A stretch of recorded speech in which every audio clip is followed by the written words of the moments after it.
Cái mà vọc khôi nấu tên này tắm cóp mấy giật chuông chút nhá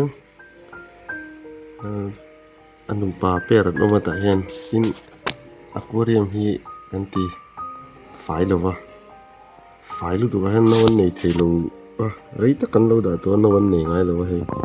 anh đã bà là trên cái cho nên xoay lấy thế anh đã lúc đến tiêm mà cho đã lúc đủ lắm lâu nụ lẽ bà mai pali vel kan da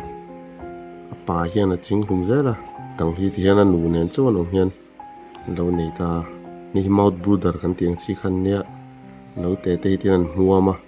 an him tok chin mon ti hianin ni thum nu vela an release ve chin tan ka tang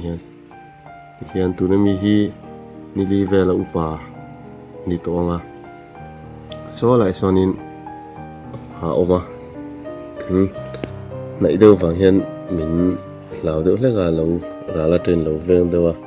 số lại số phía lâu à lại được chuông ăn fit là và tin sợi toàn in tên cái hi gần tí phải lâu anh thì lâu tiền này cũ lại con bụi mà thì cái hi đó là cái rốn mà bụi